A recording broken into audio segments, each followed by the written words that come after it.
Hi friends, welcome back to Sabaya kitchen. இன்றைக்கி நம்ம கிச்சனில் கார்லிக் சீஸ் பிரெட் எப்படி செய்கிறதுன்னு பார்க்க போகிறோம். நோ ஈஸ்ட், நோ அவன். இது இல்லாமல் எப்படி சூப்பராக செய்கிறதுன்னு பார்க்கலாம். அதுக்கு முன்னாடி நம்ம சேனலை சப்ஸ்கிரைப் பண்ணாதவங்க சப்ஸ்கிரைப் பண்ணி பெல் பட்டனை கிளிக் பண்ணி ஆல் கொடுங்க. வாங்க கிச்சனுக்கு.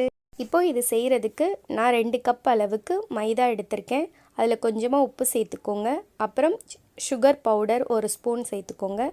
இப்போது தயிர் ஊற்றி தான் நம்ம பிசைய போகிறோம். தண்ணி சேர்க்காமல் வெறும் தயிர் மட்டும் சேர்த்து நல்லா பிசைஞ்சு வச்சுக்கோங்க. இது நல்லா 2 மணி நேரம் ஊறட்டும். கொஞ்சமாக ஆயில் சேர்த்து இதை நல்லா 2 மணி நேரம் ஊறினா தான் உங்களுக்கு சாஃப்டான ப்ரெட்டு கிடைக்கும். இதை மூடி போட்டு ஊற வச்சு எடுத்துக்கோங்க. இப்போ பூண்டு சாப் பண்ண பூண்டையும் அப்புறம் கொத்தமல்லியும் இந்த மாதிரி நல்லா மிக்ஸ் பண்ணிக்கோங்க. குட்டியாக சாப் பண்ணி வச்சுக்கோங்க. கொஞ்சமாக சால்ட்டு சேர்த்துக்கோங்க. அப்புறம் பட்டர் இல்லைன்னா கீ அதை சேர்த்து நல்லா மிக்ஸ் பண்ணி ஒரு பேஸ்ட் மாதிரி எடுத்துக்கோங்க. இப்போது ஒரு பேனில் இந்த மாதிரி ஸ்டாண்டு வச்சு மூடி போட்டு லோ ஃப்ளேமில் 10 மினிட்ஸ் ஹீட் பண்ணி எடுத்துக்கோங்க. இப்போது நம்ம ரெடி பண்ணி வச்சுருந்த மாவு நல்லா 2 மணி நேரம் ஊறிடுச்சு. இந்த மாதிரி பெரிய பீஸாக ஒரு ரவுண்டு எடுத்துக்கோங்க.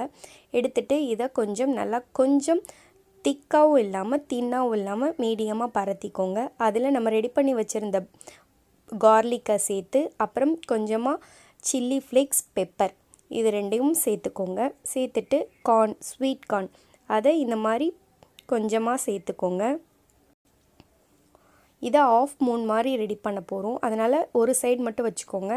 அப்புறம் துருவுன சீஸ், மொசரெல்லா சீஸ் நான் இன்றைக்கி எடுத்திருக்கேன். சீஸ் நிறையா வச்சுக்கோங்க. அப்புறம் கொஞ்சமாக க்யூப் சீஸ், அதாவது மில்க் சீஸ் சேர்த்துருக்கேன். இப்போது இதை நல்லா இந்த மாதிரி மூடி விட்டுக்கோங்க. சைடில் கொஞ்சமாக தண்ணி சேர்த்து இந்த மாதிரி மூடி விட்டுக்கோங்க. பாருங்கள், சூப்பராக ரெடி பண்ணியாச்சு. அதுக்கு மேலே மறுபடியும் கார்லிக் பேஸ்ட் நம்ம ரெடி பண்ணியிருக்கோம் இல்லையா, அதை நல்லா சேர்த்துக்கோங்க. சேர்த்துட்டு லாஸ்ட்டாக கொஞ்சமாக சில்லி ஃப்ளேக்ஸையும் பெப்பரையும் சேர்த்து இந்த மாதிரி தூவி விட்டுக்கோங்க.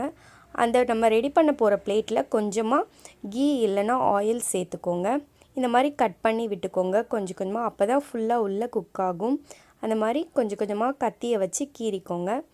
இப்போ இந்த இதை உள்ளே வச்சு இதை ஒரு 1/2 அன் ஹவர் லோ ஃப்ளேமில் வச்சு குக் பண்ண பிறகு பாருங்கள், 1/2 அன் ஹவர் ஆகிடுச்சு. ஃபுல்லாக சூப்பராக ஃப்ரை ஆகிடுச்சு. நமக்கு உங்களுக்கு தெரியும் பார்த்தோன்னே. இதை கட் பண்ணி நம்ம சர்வ் பண்ணிடலாம்.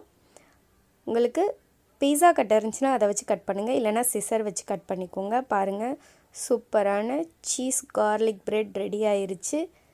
இது நீங்கள் வீட்டிலேயே ட்ரை பண்ணி பாருங்கள் ஃப்ரெண்ட்ஸ். சாஃப்டான, ஈஸ்ட் இல்லாமல், ஓவன் இல்லாமல் ஈஸியாக செய்யலாம். இந்த வீடியோ பிடிச்சிருந்துச்சின்னா லைக் பண்ணுங்கள், ஷேர் பண்ணுங்கள்.